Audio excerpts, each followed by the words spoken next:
nó nè.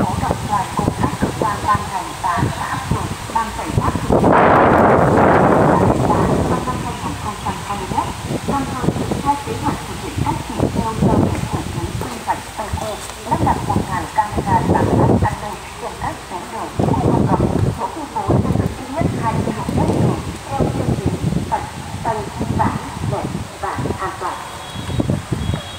Tại hội nghị liên quân thực tế về ban an ninh đồng tuyển chọn gọi công dân nhập ngũ và huấn luyện kiểm tra sẵn sàng động viên quân nhân thực hiện công việc kỷ luật năm 2021.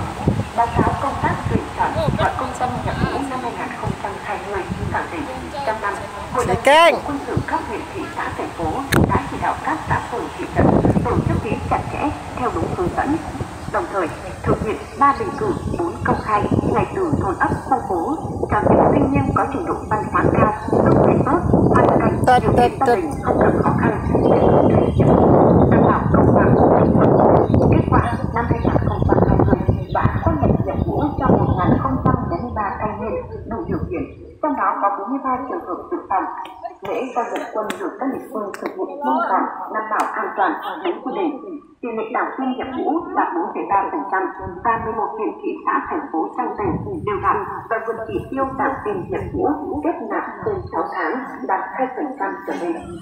Năm 2021, Bình Phước được giao tuyển chọn gọi 1.050 thanh niên nhập ngũ về các đơn vị thuộc quân khu 7, quân đoàn 4 và Bộ Tư lệnh Bộ đội Biên phòng. Thời gian giao nhận quân dự kiến được thực hiện từ ngày 27 tháng 2 đến hết ngày 3 tháng 3, 2021. Hội nạn nhân chất độc da cam dioxin tỉnh Bình Phước vừa tổ chức hội nghị ban chấp hành mở rộng lần thứ 5 2018-2023. Wow, số tiền xa. 2020. Ai đã phổ lô số. Wow, số nè. Số lô số. Tăng 432 hội viên so với năm 2019. Ha. 1.098 nạn nhân đang hưởng chế độ của nhà nước. Để có phần chăm sóc giúp đỡ các nạn nhân, góp phần thực hiện tốt công tác an sinh xã hội. Trong năm 2020, các cấp hội trong tỉnh đã vận động hỗ trợ qua nhà ở với số tiền gần 2,5 tỷ đồng. Trong đó vận động các nhà hảo tâm, cơ quan, đơn vị, doanh nghiệp trao tặng 2.929 phần quà trị giá trên 1,2 tỷ đồng. Nhân dịp Tết cổ truyền Canh Tý, vận động hỗ trợ các nạn nhân có hoàn cảnh khó khăn do ảnh hưởng của dịch Covid-19 được 488 phần quà với số tiền gần 150 triệu đồng. Chi hỗ trợ 1.098 phần quà trị giá trên 162 triệu đồng nhân kỷ niệm năm 100 ngày hội thả giả Việt Nam. Vận động trao tặng 5 căn nhà cho hội viên có hoàn cảnh khó khăn với số tiền 390 triệu đồng. Hội nông dân huyện Cấn Sạn vừa tổ chức hội nghị ban chấp hành lần thứ 6, hội nghị nhằm bảo vệ công tác thực hiện ban chấp hành hội nông dân huyện kỳ 2018-2023, công tác hội và phong trào tâm tâm năm 2020, công việc nhiệm vụ năm 2021. Năm 2020, toàn huyện có 5.026 hộ đăng ký danh hiệu nông dân thi đua sản xuất kinh doanh giỏi các cấp, đạt 62,8% so với tổng số hộ kinh toàn huyện.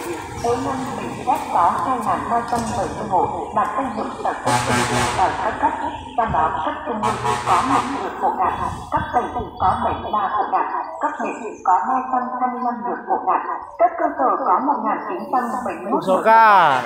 Với phương châm nông dân sức nông dân, tổ chức hội đã vận động các hộ sản xuất kinh doanh giỏi, hộ cá tàu, các chủ trang trại hỗ trợ bằng nhiều hình thức như là hỗ trợ cây con giống, vật tư nông nghiệp trả chậm, hỗ trợ vốn xây tòng trị giá 683 triệu đồng, hỗ trợ tiền tương trợ giúp đỡ cho người hộ nông dân được 2.119 triệu đồng, hỗ trợ 2.200